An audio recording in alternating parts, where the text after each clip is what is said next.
welcome back. All right, so I get questions a lot, and I see a lot of comments of which teams I hate, which teams I like. I always find it amusing because people often get it wrong. So there are the big three. Vancouver's my favorite team in the league. Boston sits at number 2, and Dallas sits at number 3. Now, 4 or 5 years ago, I could go through 1 through 30, and then when Vegas came in, 1 through 31, and say, oh yeah, in any situation I would cheer for, let's just say, New Jersey over Montreal. That's one that's relatively easy because Montreal would have been right near or at the bottom of my favorite teams list. They would have been like 30th or 31st a lot of the time. However, that's changed over the years. And so at any point during a season, I may find myself cheering for a certain team based on the situation, based on something that happened during the game, based on something, maybe it's a penalty call that shouldn't have been called, or a non-call that might change my opinion. So let's just say, for instance, Florida and LA, right? So let's say that Florida's a team I'm normally rooting for. I definitely wanted to see them go far this year. They did get out of the first round. That's not far enough, and shouldn't be far enough for management either. But let's say against LA. Now, LA is a team that would have been right near the bottom most years in terms of teams I cheer for, right? But let's say that Florida's up 4-1. Third period, 10 minutes left. LA comes back and makes it 4-3 with a minute and a half left. I'm rooting for a tie. I'm rooting for that 4-4 goal. I want to see what's going to happen in overtime. And if LA wins that in overtime, I'm coming out of that game and saying, wow, that was quite the comeback by the LA Kings. That was impressive. So rather than a big emotional reaction, and it's why I don't do a lot of the live streams I used to, also because I do all the notes on the board now, but when I did like a live reaction to games, there really wasn't a lot of reaction there because I don't get overly emotional during games. Especially on camera, I found I was really toning it down. Off camera, if it's one of these three teams, I'm far more animated. But if I know the camera's on, then that's where there has to be some professionalism, I feel, and that the emotional side of it needs to be kind of taken out for the most part. I do allow myself some emotional, hey, that felt pretty good if a team I cheer for wins around. But that's about it. And this year, well, that didn't happen. So there you go. But I want to go through each team and talk about moments that I cheered for them this year. So, again, this is alphabetical. I apologize to Jets fans. I do that a lot. You know what? Let's just go ahead and start with the Jets then, and we'll end with the Ducks. Does that suit? Does anybody going to complain? Ducks fans. Cool. All right. So the Jets, being one of my wife's favorite teams, definitely helped to increase my... I don't know how to put it. So it's not that I like them more because Yvonne cheers for them, but certainly I do enjoy seeing her happy, and so they win a big game. She's happy after, and we have a chat about it. And of course, she watches the Jets games when they play, and there are a lot of Jets players I like, right? So there's a lot of Jets players that I root for, especially Kyle Connor, but Hellebuck as well, Scheifele, and various others too. Morrissey's an absolute warrior.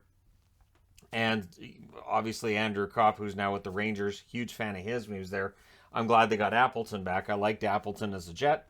It wasn't working out in Seattle. He goes back to Winnipeg. I think that's the right call. So yeah, that's how things worked for Winnipeg, right? Washington, I've had an on-off cheering for Washington experience since the 80s. I cheered for them pretty heavily. And then I kind of gave up at one point where I was like, yeah, they're never going to win it. It's never going to happen. And then eventually they did. And in 2018, I was proud of them for winning that Stanley Cup. I was happy for them and for their long-suffering fan base that they finally had a championship.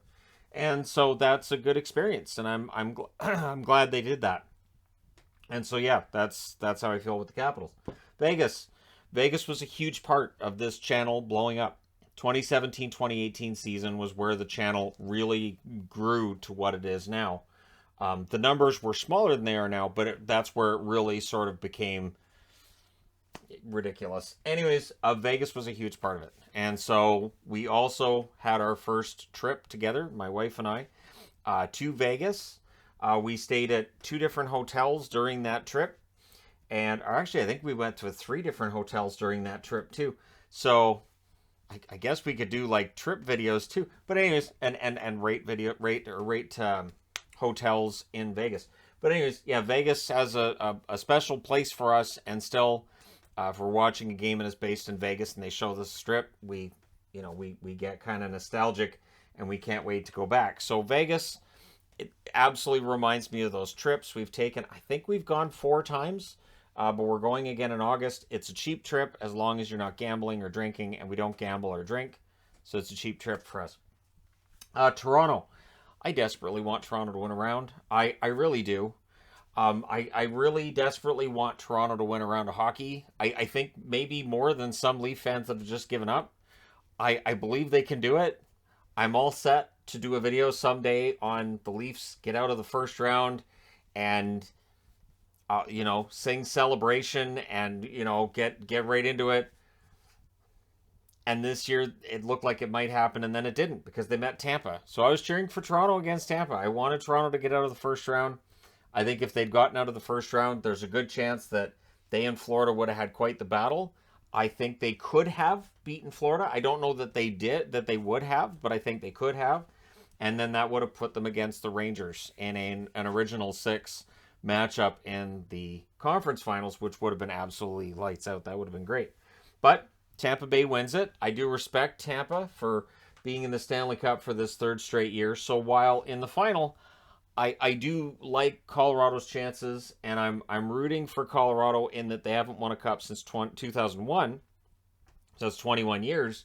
I still think that a dynasty is kind of fun for the league. Dynasties do increase interest in a sport generally, whether it's the Yankees in baseball, whether it's the Bulls, and of course the Bulls, it was Jordan. The one thing with Tampa, I don't know that they have a marketable name. And again, it's a really good team from top to bottom, but they don't really have that bigger than life personality on their team, which is part of how they've been able to win.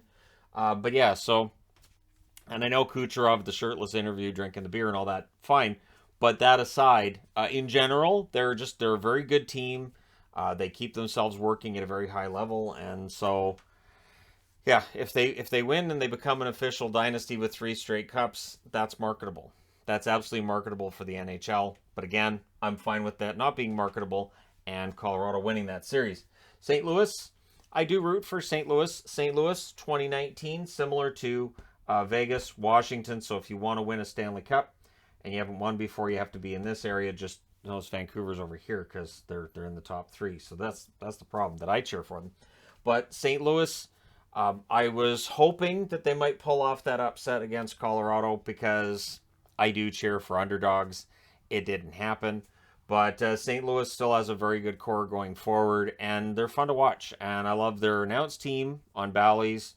I really like when the Saints go marching in. I like them counting off the bells, too, with each goal. The music that they play in St. Louis has always been very good. And that's one of those things. DJing is something that stands out to me where some arenas I'm like, who is doing that music? And others I'm like, you know what, that's great. And with St. Louis, that goes back years, many, many years, that I would watch a game in St. Louis and I'm like, man, those are some really good songs that they're playing during stoppages. The team on the ice, I think they can win a second Stanley Cup at some point. We'll see whether or not they get there, right? Seattle. I was really rooting for Seattle this year. It didn't start out that way, but there were little things I saw with Seattle's game that I was really impressed by. And I thought they were playing well and they started to get some results, and then it just fell off the map again. So really, next season it is about having that consistency. And I certainly would understand why some fans would point at coaching and say coaching this, coaching that. I get why they would do that. I don't know that Seattle's brain trust feels that way at all. But yeah, I was rooting for Seattle. I found myself getting won over as the season went along to where, yeah, when Seattle won a game, I was happy for them. So again, that's different than cheering for a team. Like, I'm happy for you is different than, man, I was rooting from the beginning, had the pom-poms on, and, waving a flag and all ready to go. And no, so Seattle, honestly, I thought there was good effort during that first season. Hopefully the talent catches up and they make the right moves in the offseason. San Jose. San Jose was a team that I couldn't stand at one point. Now I do find myself... The one thing that drives me nuts with San Jose, though, is the broadcasts from that arena. Those black jerseys, you can't see the logo on the front of them. And I can't figure out whether it's the video quality, whether it's the lighting, whether it's the cameras, or the fact that it seems like the cameras are affixed somewhere on a satellite that's orbiting the planet that just happens to be able to see through the roof of the... It just feels like it's a distance away.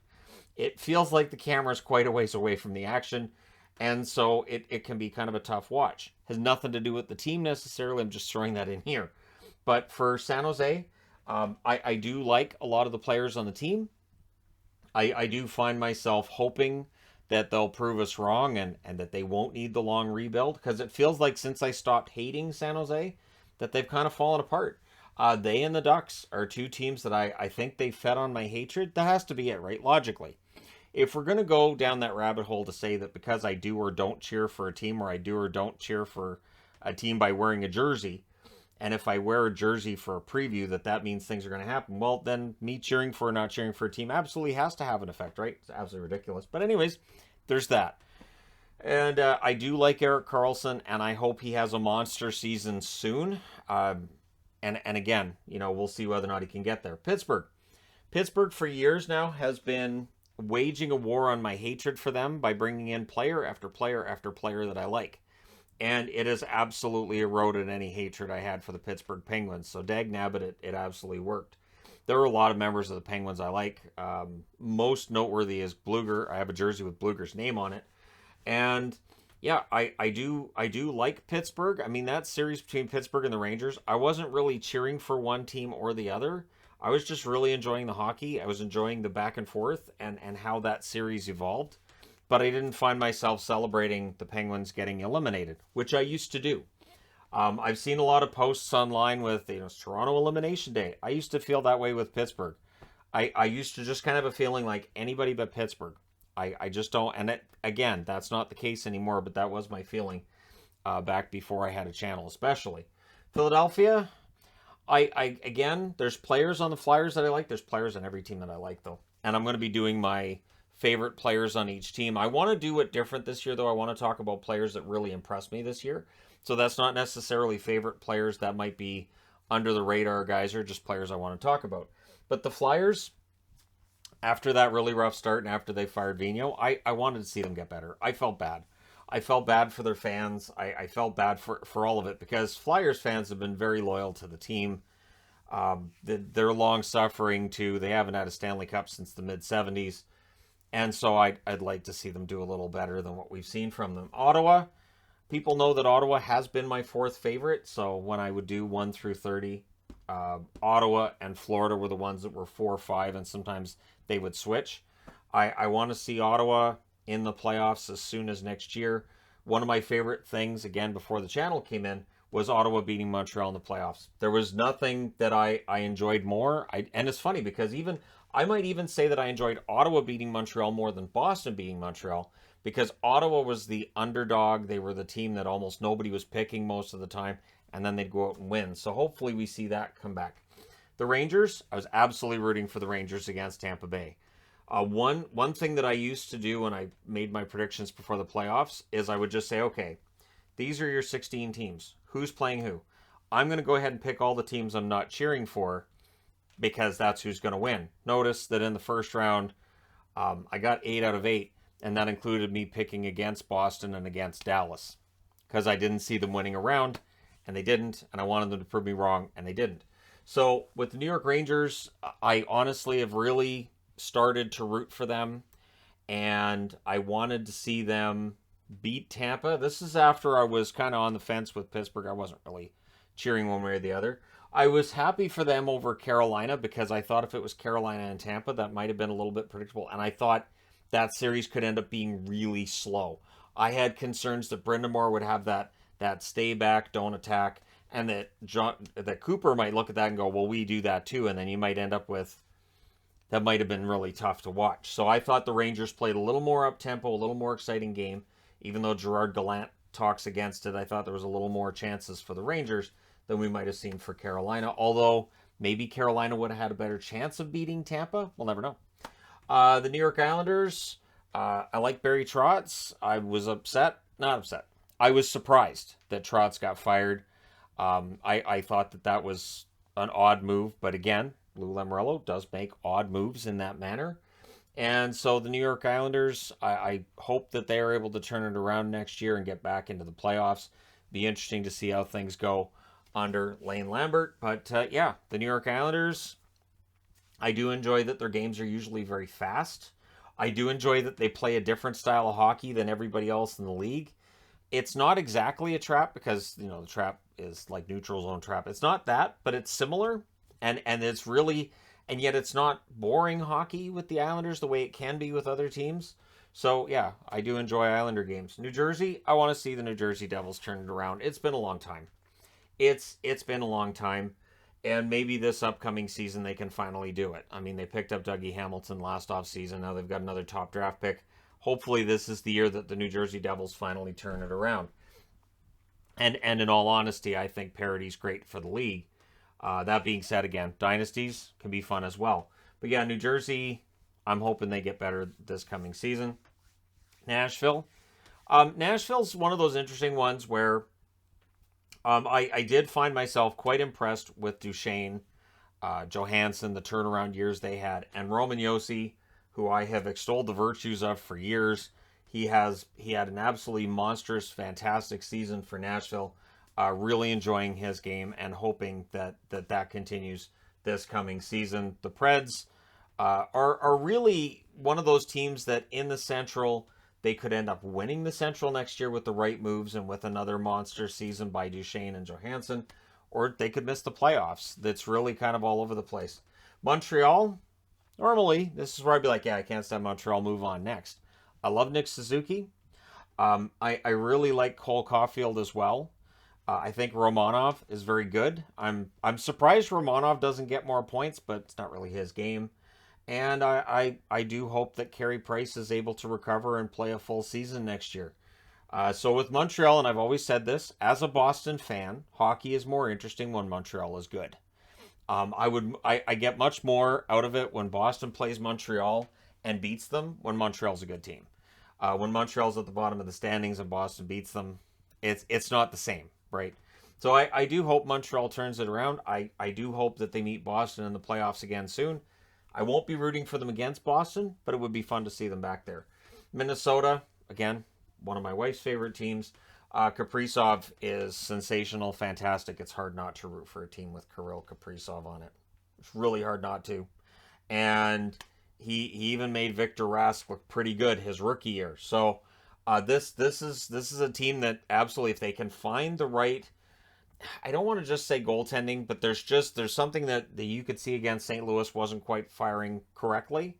And whether it was defensive breakdowns or whether you could point the finger at the goaltending, I definitely thought the fact that they went with Fleury over Talbot when Talbot was in the All-Star game, I will see how Talbot responds to that and what they do this offseason and where they go from here. But I'm optimistic for Minnesota. And Minnesota fans, just the state of Minnesota, it's been just nonstop misery for so long. It'd be nice to see something nice happen for Minnesota.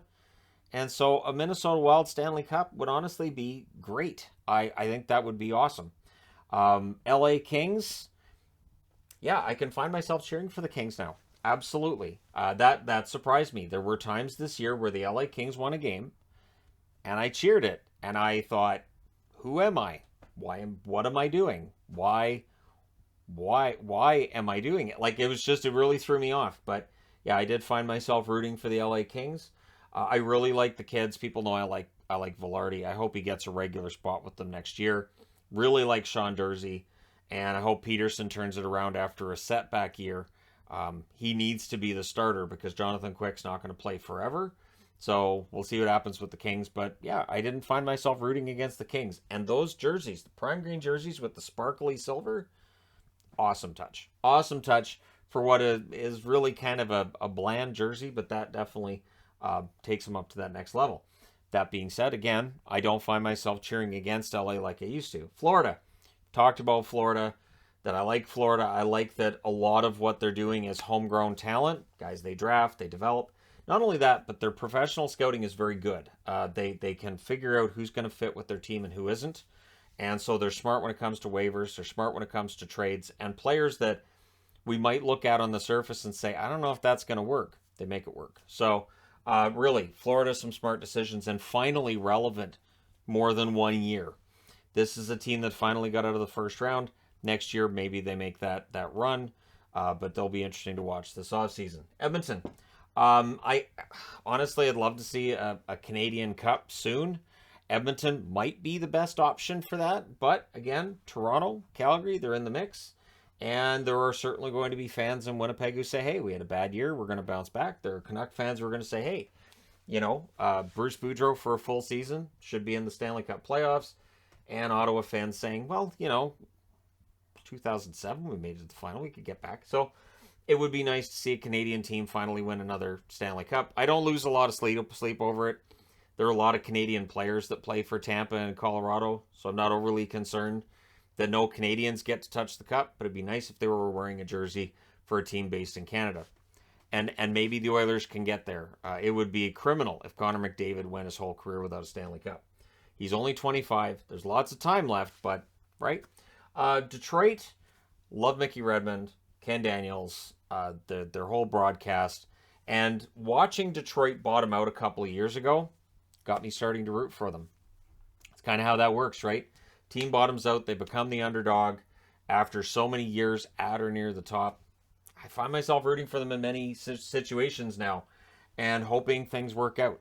And hoping that, they continue to see that development from Seider, from Raymond. Can't wait to see Soderblom in the lineup. Can't wait to see Edvinsson in the lineup. I think the future's bright.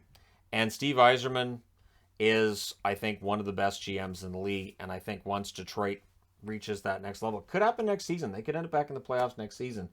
And he'll probably end up being GM of the year if that happens.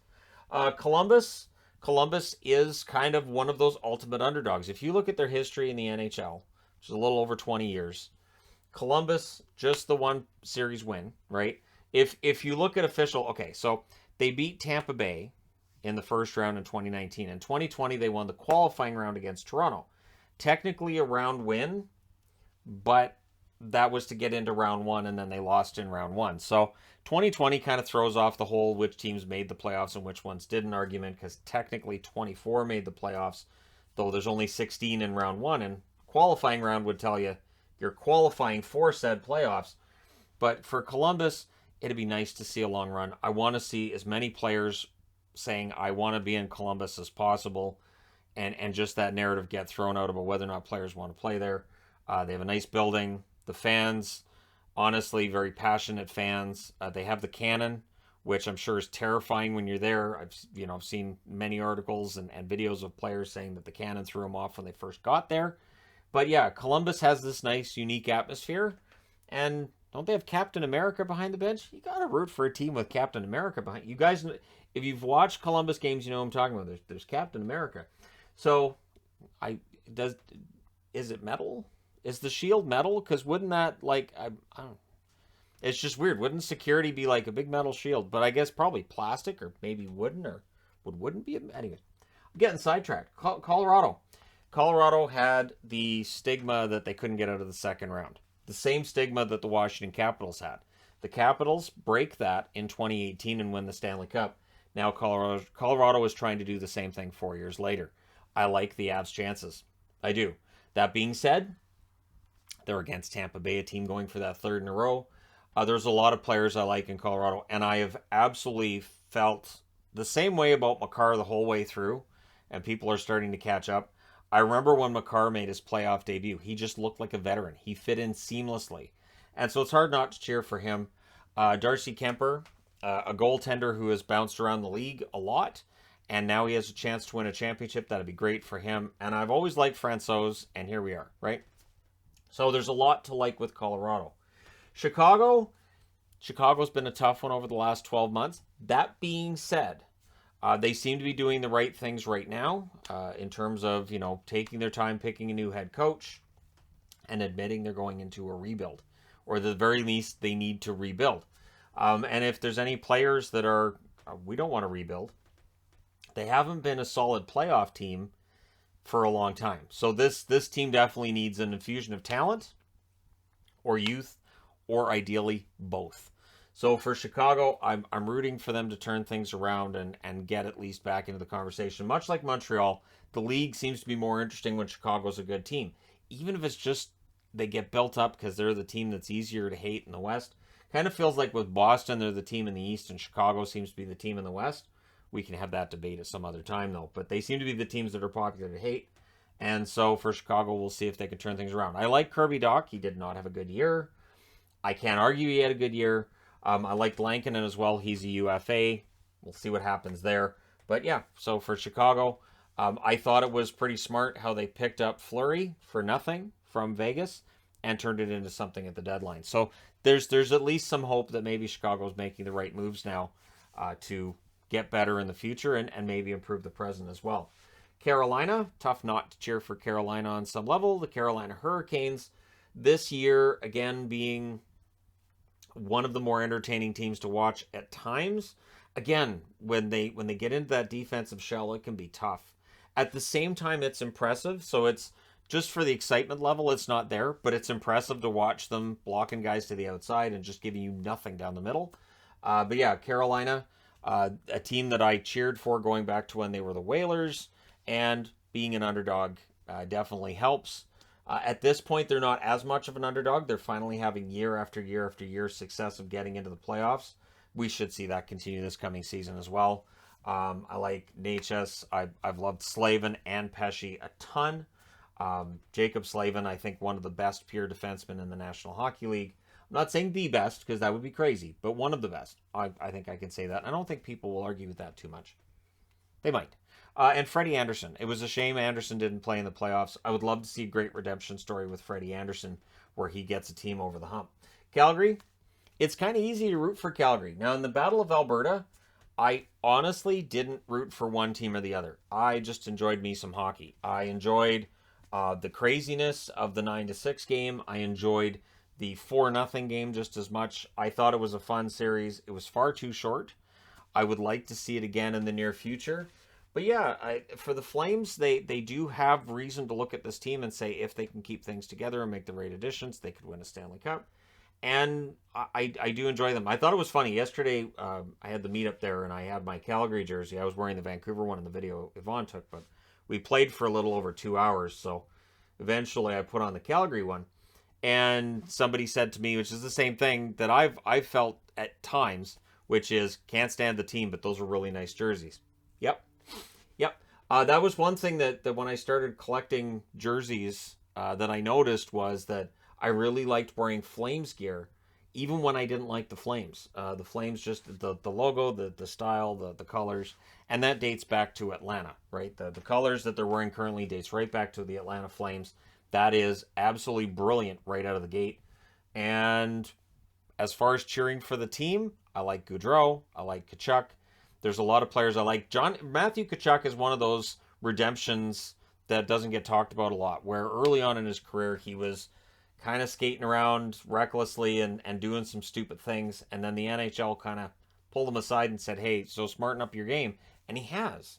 It's very rare that you see Tkachuk now throwing a hit that gets everybody all angry. So honestly, that's a good story. And the fact that their defense seemed to get better after they lost Giordano. Didn't necessarily see that coming, but I like Shillington. And there's a lot of other players I like. Obviously, Markstrom and Tanev, former Canucks. And I'd love to see them go far in the playoffs. Didn't happen this year. We'll see what happens next season. Buffalo. It's impossible to root against Buffalo. Why? Personally, for me anyways, to root against a team, you have to have an emotional reason not to like that team. So whether it's they beat my team so I don't like them, they're a dirty team, I don't like them, or I'm sick of them being at the top, there has to be something there. Buffalo, there's just nothing. They haven't been relevant in a playoff hunt in about a decade.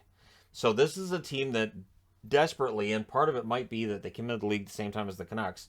So there's definitely some synergy between those two franchises they'd like to break up. Buffalo needs to get things going in the right direction as soon as possible. I think they finally got that started, and I was kind of excited for them the last 20 games of the season, where things finally seem to be trending in the right direction. They've got a good core. There's reason to believe if they make the right moves this offseason, they'll get better. Not a playoff team, but they'll get better, and I'll be happy for them. And honestly, that change of jersey color, which I thought at the time was, whatever. Honestly, they do look much sharper. Those jerseys look fantastic.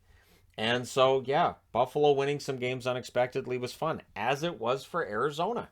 Similar storyline between Arizona and Buffalo. Good thing that alphabetically they're right next to each other because Boston's not in there. But yeah, Arizona had a good year, comparatively speaking, with what was expected. And so I find myself kind of cheering when Arizona wins at times. Not when they came back and beat Dallas. I was not cheering that night. I wasn't laughing either. I was angry. But yeah, for Arizona, they won more games than was expected of them. And I thought they did a good job of bringing in the right veterans to help shepherd young guys along.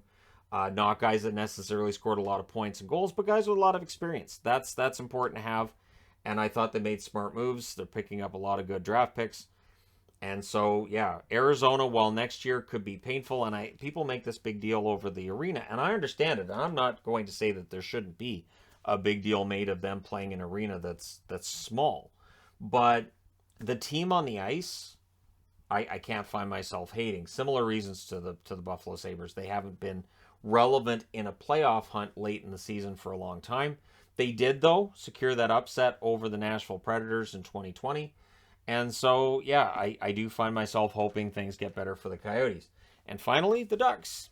So for Anaheim, a team I couldn't stand, I still remember getting on an elevator in Las Vegas and somebody recognizing me on the elevator and saying, oh, you're the hockey guy, and shook hands with me and then said, well, you wouldn't like me very much because I'm a Ducks fan. And I kind of felt at the moment, I was like, oh, man. And that's one of those things. That's one of those moments where I realized,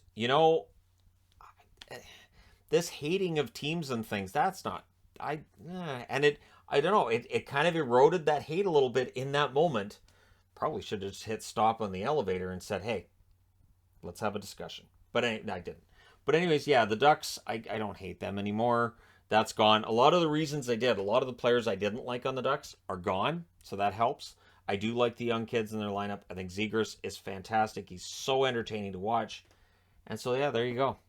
So, because I see a lot of the comments about who I hate and why, I thought it would be fun to talk about which teams I cheer for, when, and why. So there you go. This is the 2022 version of said video. And anybody who looks at the thumbnail is going to say, wow, so he cheers for these three teams, and then he just cheers in alphabetical order after that. Sure, we'll go with that. That would mean I love the Ducks and I hate the Jets. Sure, why not? But anyways, all kidding aside, they're really, I thought about maybe doing a tiered system that I've done before, but it's gone. I at this point, it depends on the game. It depends on the circumstance, and it depends on the players on the ice as to what I'm hoping to be the result of the game. And on some level, I've probably never enjoyed watching hockey more, but it has taken a lot of the emotion out. But Vancouver, Boston, Dallas, I am very optimistic that Vancouver makes it back to the playoffs. I think Boston could be in for a rough time. I have no idea what Dallas is going to. I have no clue what to expect of Dallas. They could be first in the Central. They could be at the bottom of the Central. Other than Arizona, probably. But anyways, yeah, I have no idea what to expect with them. But it really doesn't matter what they do. While this order may at some point change, this has been the same order since, I want to say, the mid-90s. Minnesota, when it was the Minnesota North Stars, they would have been ahead of Boston. But once they went to Dallas, that's what causes the switch initially, and it's never really gone back. But there you go. Thank you guys so much for your support all the way through this season. Don't forget to hit like and subscribe if you haven't done so already. And who do you cheer for and who do you cheer against? Which situations change your opinion on a team, and which ones don't? Which team on the board do you say, I don't care the situation, I just hate them? Let me know your thoughts in the comment section below as always. And hey, I will talk to you again soon. Thanks for your time and your support.